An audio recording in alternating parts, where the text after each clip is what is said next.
Hello everyone, how are you all? I'm Divyanjali and you're watching my YouTube channel Beat Study. तो इस video में हम करेंगे NCERT Solutions for Class 7 Science Chapter 1 Nutrition and Plants. Question 1 is Why do organisms need to take food?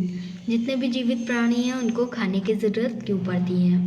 Answer is Food is needed by all organisms for many purposes. The main function of food is to help in growth. तो ये तो हमको पता है कि खाने की ज़रूरत सबको पड़ती ही है और कई सारे पर्पसेस से पड़ती है. जो मेन पर्पज़ है हम खाना खाते हैं जिसके लिए वह है ताकि हमारी ग्रोथ अच्छे से हो. Food provides energy for movement such as running walking और राइजिंग अवर आर्म्स. तो फूड हमको एनर्जी प्रोवाइड करता है ताकि हम अच्छे से चल फिर सकें, भाग दौड़ सकें. Food is also needed for replacement and repairing damage parts of body. अगर कभी हमारी बॉडी का कोई पार्ट डैमेज होता है तो फूड उसको रिपेयर करने में हमारी हेल्प करता है. Food gives us resistance to fight against diseases and protects us from infections. तो फूड हमको प्रोटेक्ट करता है बीमारियों से और इन्फेक्शन से. Distinguish between a parasite and a saprotroph. इन दोनों के बीच के डिफरेंस बताने हैं. Parasite feeds on a living organism. Parasite एक लिविंग ऑर्गेनिज्म पे रहता है. Saprotroph they feeds on dead and decaying organism. वो डेड एंड डिकेइंग ऑर्गेनिज्म पे रहते हैं. The organism on which it feeds is called host. वो ऑर्गेनिज्म जिस पे पैरासाइट रहता है वो हॉस्ट कहलाता है. Saprotroph they do not feed on a living organism. Saprotroph living organism पे नहीं रहते. Question 3 is how would you test the presence of starch in leaves. तो ये तो हमको पता है कि लीव्स में स्टार्च प्रेजेंट है. अब हम इसका टेस्ट कैसे करेंगे? Answer is the presence of starch in leaves can be tested by a iodine test. तो एक आयोडीन के टेस्ट के द्वारा हो सकता है. When we remove chlorophyll from leaf by boiling it in alcohol and then put 2 drops of iodine solution, its color change to blue indicates the presence of starch. तो अगर हम कभी ग्रीन लीफ लेके उसका क्लोरोफिल अल्कोहल में boil कर दें, leaf को लेके अल्कोहल में बॉयल कर दें और उसमें उसको बाहर निकाल के उसमें 2 ड्रॉप्स डाल दें आयोडीन सोल्यूशंस की, उसका कलर चेंज हो जाएगा जो इंडिकेट करता है कि लीफ में स्टार्च प्रेजेंट है. Question 4 is give a brief description of the process of synthesis of food in green plants. तो डिस्क्रिप्शन देना है प्रोसेस ऑफ सिंथेसिस का. Answer is the green plants have chlorophyll in the leaves. The leaves use CO2 and water to make food in presence of sunlight.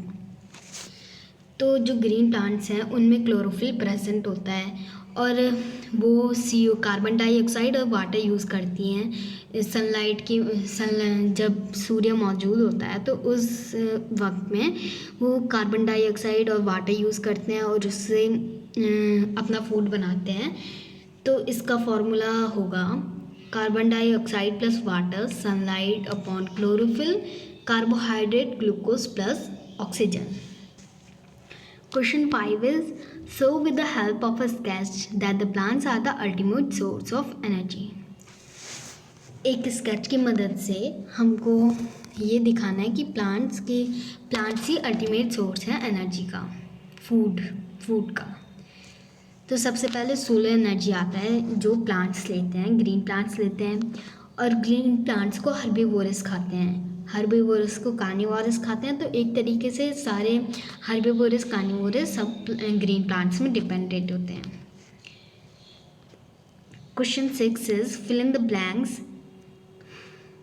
Blanks है. Question 6 green plants are called autotroph since they synthesis their own food. तो जो plants अपना food खुद बनाते हैं वो autotrophic कहलाते हैं और ग्रीन प्लांट्स भी ऑटोट्रॉपिक होते हैं. The food synthesis by the plant is store as starch. जो खाना प्लांट्स बनाते हैं वो स्टार्च के रूप में स्टोर रहता है. In photosynthesis solar energy is capture by the pigment called chlorophyll. जिन प्लांट्स में क्लोरोफिल होता है केवल वही फोटोसिंथेसिस की प्रोसेस कर सकते हैं.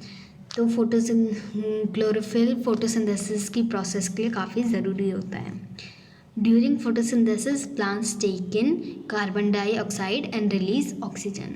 फोटोसिंथेसिस की प्रोसेस में प्लांट्स कार्बन डाइऑक्साइड अपने अंदर लेते हैं और ऑक्सीजन रिलीज करते हैं. Question 7 is name the following. इन सबके नेम्स बताने हैं। A parasitic plant with yellow cylinder and tubular stem. ऐसा पैरासिटिक प्लांट जो लचकीला सा हो और जो है कसकटा। A plant that has both autotrophic and heterotrophic mode of nutrition. एक ऐसा प्लांट जो एक ऑटोट्रॉपिक और हेटेरोट्रॉपिक दोनों मोड ऑफ न्यूट्रिशन फॉलो करता हो, तो ऐसा इंसेक्टिवोरस प्लांट है। तो pores through which leaves exchange gases, तो ऐसा है stomata. Tick the correct answer. Amarbel is an example of, अमारबेल किसका एग्जाम्पल है? Autotroph. Amarbel is an example of, sorry parasite था इसका।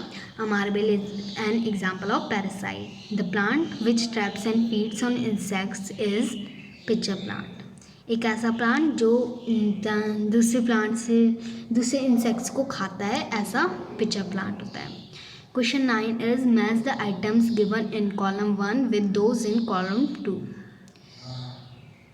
इन सबको मैच करना है। तो क्लोरोफिल लीफ में प्रेजेंट होता है, नाइट्रोजन बैक्टीरिया में होता है। अमारबेल एक पैरासाइट है, तो पैरासाइट। एनिमल्स हेटेरोट्रॉप्स होते हैं, इंसेक्ट्स पिचर प्लांट होते हैं। पिचर प्लांट्स इंसेक्ट्स को ट्रैप करते हैं, तो ये इससे मैच करेगा। Carbon dioxide is release during photosynthesis.